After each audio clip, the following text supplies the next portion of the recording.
Stand for a moment in the Scrovegni Chapel in Padua. Let the cobalt blue of the heavens, studded with golden stars, wash over you. Look at the faces of the saints, the apostles, the Virgin Mary. They are not the flat, ethereal cartoons of the medieval age that came before. They are people. They have weight.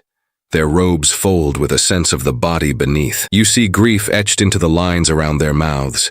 You see Judas's treacherous resolve in his narrowed eyes.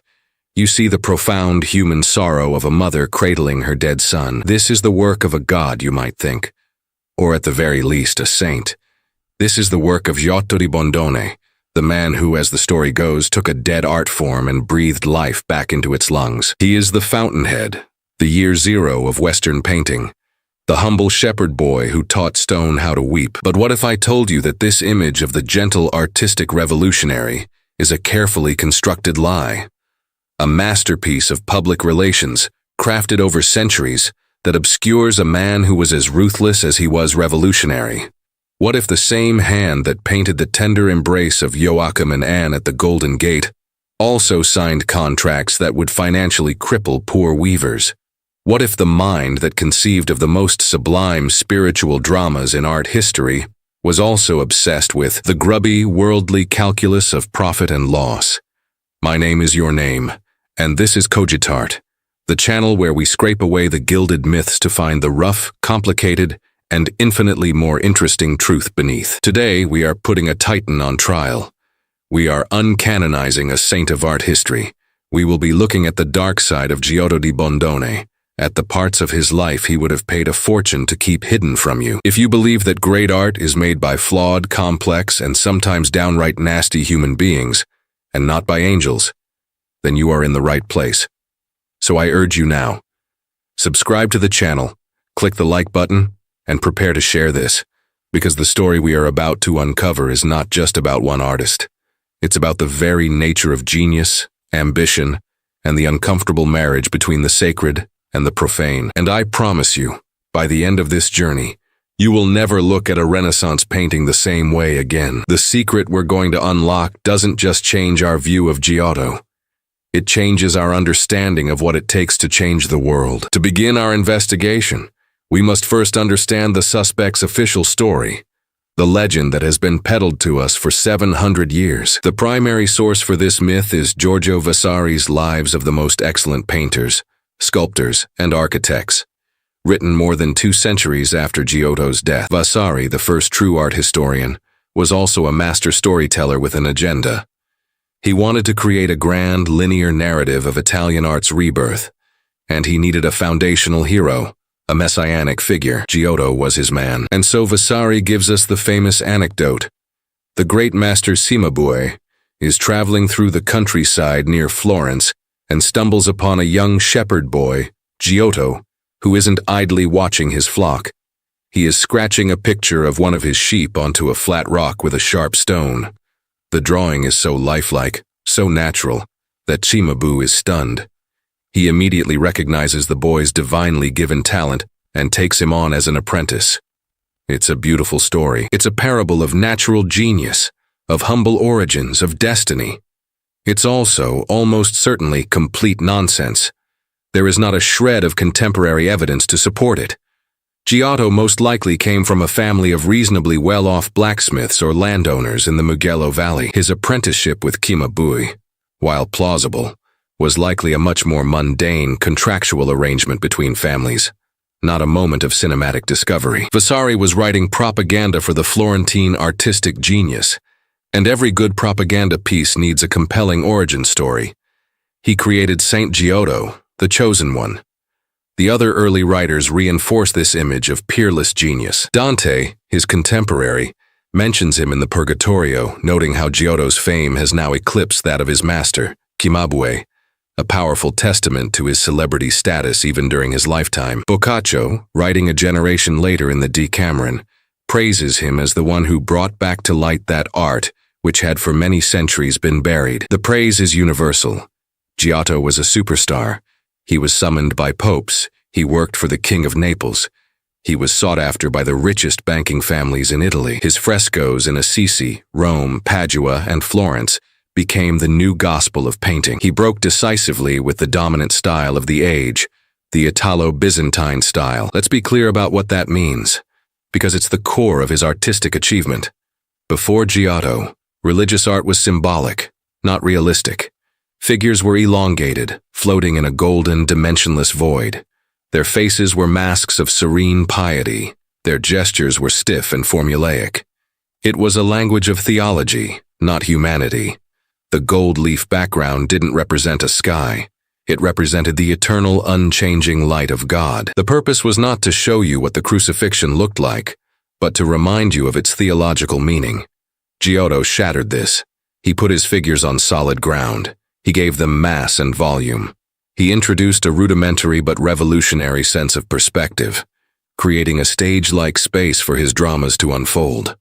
Most importantly, he gave them human emotions. Look at his lamentation in the Scrovegni chapel. The angels above are not serene. They are contorted with grief, wailing and tearing at themselves in the sky. Mary cradles her son with a raw, believable anguish that is utterly gut-wrenching. For the first time, the divine drama was rendered in the language of human feeling. He made the sacred real. This is the Giotto we all know and love. This is the man who single-handedly dragged art into the modern world, who laid the foundations for Masaccio, for Donatello, for Michelangelo, for the entire Renaissance. It is a towering, unassailable legacy. And it's this very legacy that makes the truth about the man himself so shocking, so dissonant. Because while Vasari and Boccaccio were writing about his sublime talent, other, less glamorous documents were being filed away in the dusty archives of Florence. Legal documents, court records, rental contracts. And it is in these brittle, ink-stained pages that we find the other Giotto. The Giotto who was a ruthless, predatory businessman. Let's talk about looms. Yes, weaving looms. It's not as glamorous as painting, is it? While Giotto was undertaking his monumental fresco cycle in Padua, a project funded by the banker Enrico Scrovegni to atone for the sin of his father, a notorious usurer, Giotto himself was running a profitable side business back in Florence that bordered on usury itself. We have the records, we have contracts, witnessed and notarized, that show Giotto di Bondone renting out weaving looms to poor wool workers. These were not benevolent arrangements. The contracts were structured in a way that was almost impossible for the renter to fulfill, without falling into debt to the painter. He would rent a loom for a high fee, and if the weaver was late with a single payment, Giotto had the legal right to seize the loom back and keep all the payments already made. For a poor family whose entire livelihood depended on that loom, this was a devastating, predatory trap. Think about the sheer, brutal irony of it. The greatest artist of his day, the man painting scenes of Franciscan poverty and Christian compassion, was simultaneously operating as a loan shark on the side, profiting from the desperation of the working poor in his own city. This wasn't an isolated incident. We have records of him going to court over unpaid debts, of him aggressively pursuing his financial claims. Giotto was not a humble artisan. He was an entrepreneur, a property magnate. He owned multiple houses in Florence and land in the countryside. He was a shrewd, calculating, and when it came to money, utterly unsentimental man. And this wasn't a secret kept quiet among his peers. While the high-minded poets praised his art, the street-level wits of Florence had his number. There's a satirical poem from the 1330s by a writer named Antonio Pucci that mocks Giotto's obsession with accumulating wealth, portraying him as a man whose civic pride is measured in florins and land deeds. His reputation as a hard-headed businessman was part of his public persona, at least to those who weren't blinded by the beauty of his frescoes. But the contradictions don't stop at his financial dealings. Let's consider his physical appearance. Boccaccio, in that same passage where he lauds Giotto's genius, makes a startlingly direct and, by our modern politically correct standards, an incredibly offensive observation. He says that Giotto was one of the ugliest men in all of Florence. He states that there was no uglier man in the city of Florence. He also mentions that Giotto's children were equally plain, quipping that the painter who could create perfectly beautiful figures on a wall was incapable of creating them in the flesh. This isn't just a casual insult. Boccaccio is making a profound point. He is highlighting the immense chasm between the artist's inner vision of perfect beauty and his own flawed, imperfect physical reality. Let's pause on this. In an age that was beginning to rediscover the classical ideal of physical beauty as a reflection of inner, spiritual goodness, a concept that would dominate the High Renaissance, the man who kick-started it all was, by contemporary accounts, ugly, homely. Forget the romantic image of the handsome, sensitive artist. The reality was a man who, when he looked in a mirror, did not see the ideal beauty he was painting. What does that do to a man? Does it create a sense of profound irony? Does it fuel a desire to create a more perfect world on a plaster wall? A world that compensates for the imperfections of the real one? Or does it, perhaps, foster a kind of hard-nosed realism, a refusal to be sentimental about the flesh, a focus on the inner character rather than the outer shell? I believe it's the latter. Giotto's art is not about idealized, airbrushed beauty. It's about psychological truth. The ugliness of Judas in The Kiss of Judas is not just physical. It's a spiritual state made manifest. The weariness on the face of an old shepherd, the solid, unglamorous bulk of a donkey's rear end in the flight into Egypt. This is the work of an artist who is not afraid of the imperfect, the real, the ugly. So here is the central challenge, the tension that we must now confront. How do we reconcile these two men? Giotto, the sublime artist, and Giotto, the predatory moneylender. Giotto, the spiritual visionary, and Giotto, the ugly, grasping social climber. Is one a mask for the other? Was his art a form of pious hypocrisy, a way to launder his reputation while he fleeced weavers? Was he a cynical genius who understood that religious art was big business and simply gave his wealthy patrons what they wanted? This is the point where a lesser analysis would stop, content to have exposed the hero and revealed his feet of clay. But that's too easy.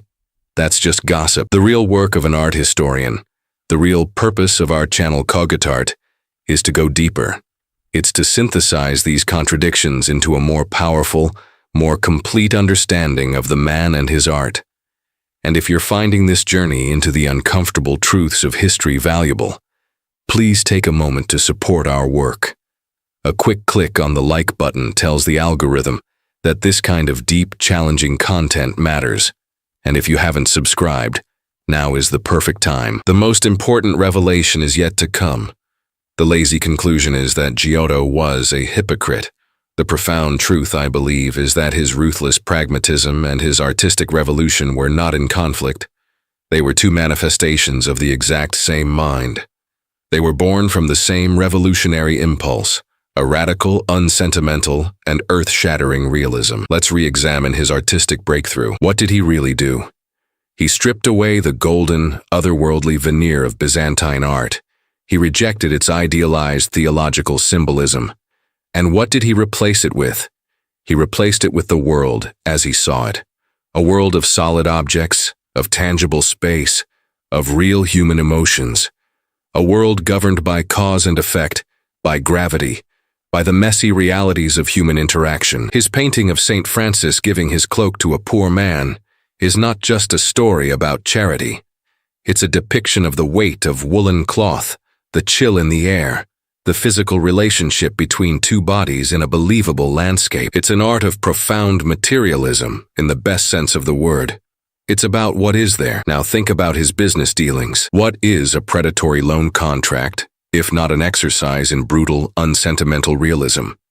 It strips away the niceties of social obligation and community, and reduces the relationship to a cold, hard calculus of risk, liability, and profit. It is a document that acknowledges the harsh reality of economic power. Giotto, the businessman, saw the world not as it should be, but as it was, a place of competition, of winners and losers, a system governed by the flow of capital. Do you see the connection?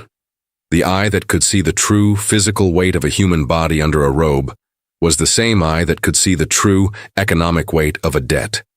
The mind that could strip away centuries of artistic convention to represent a raw human emotion was the same mind that could strip away social pretension to secure a profitable contract.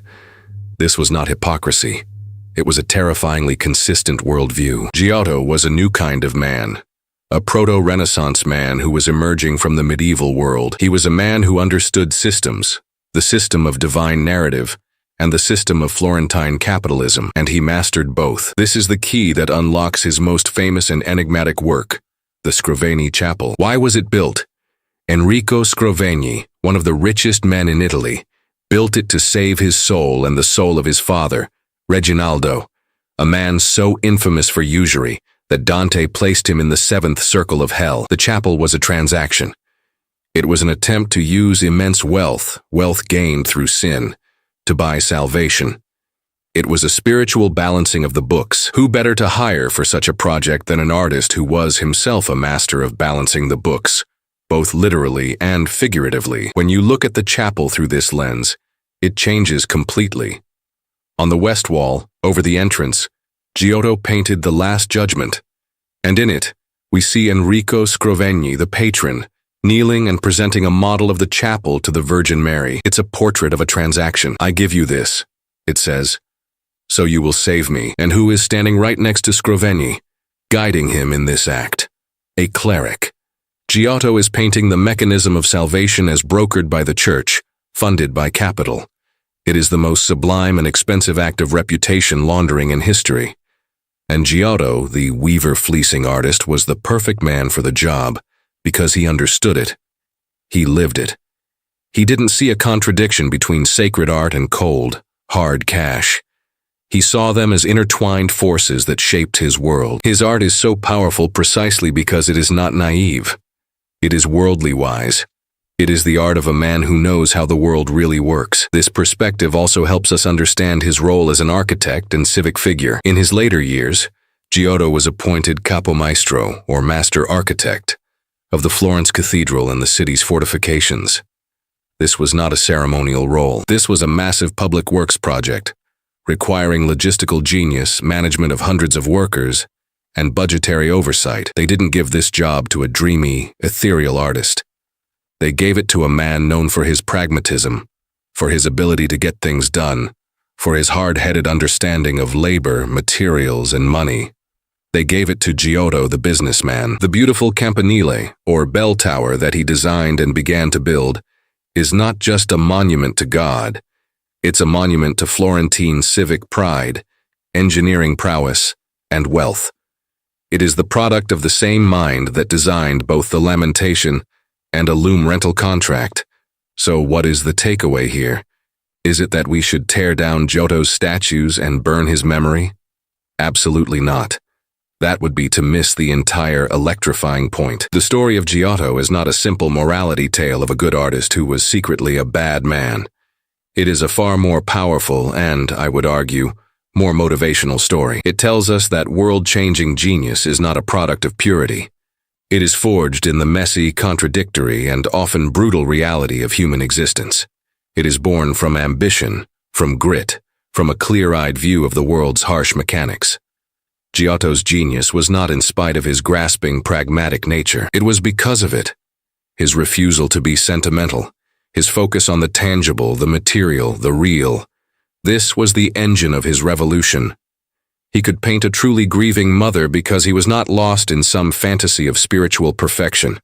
He was grounded in the world of real bodies, real pain, and real consequences. He could change the course of art history not because he was a saint, but because he was a deeply engaged, deeply ambitious, and deeply flawed human being, grappling with the new, terrifying forces of capitalism, individualism, and realism that were defining his age.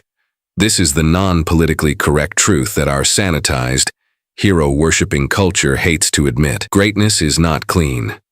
It does not come from a place of moral perfection. It often emerges from the same psychic energies that produce greed, ambition, and a ruthless will to power. To demand that our great artists also be great saints is a childish fantasy. It's a desire to make the world simpler and cleaner than it actually is. The real Giotto, the ugly, money-lending, property-hoarding, supremely brilliant Giotto, is 1,000 times more fascinating and more instructive than the one-dimensional shepherd boy of Vasari's myth. He teaches us that your dark side, your ambition, your pragmatism, your clear-eyed assessment of how things really work, is not necessarily something to be repressed. It might just be the engine of your own revolution. It's about what you do with that energy. Do you just fleece weavers? Or do you use that same ruthless focus to build a cathedral, to reinvent an art form, to show humanity its own face for the very first time? Giotto did both, and that is the terrible, magnificent and enduring legacy of the man. He would have hated that we know about the looms. He would have despised that we're discussing his ugliness. He carefully cultivated an image of supreme, divinely inspired talent. But in uncovering the gritty reality, we have not diminished him. We have made him whole. We have made him human. And in doing so, we have come to understand the true, unsentimental, and brutally realistic source of his immortal art. Thank you for joining me on this deep dive into the shadows of art history. If this has challenged you, provoked you, and changed the way you see the father of the Renaissance, then we at GIOTTO have done our job. Please, do us the great favor of subscribing to the channel so we can continue to bring you these unvarnished truths. Like this video to signal boost it to other curious minds, and share it with anyone who you think is ready for a history lesson without the sugarcoating. There are so many more myths to dismantle, and so many more complex geniuses to explore. I invite you to browse our other videos and to continue the conversation in the comments below. Until next time, keep looking past the frame.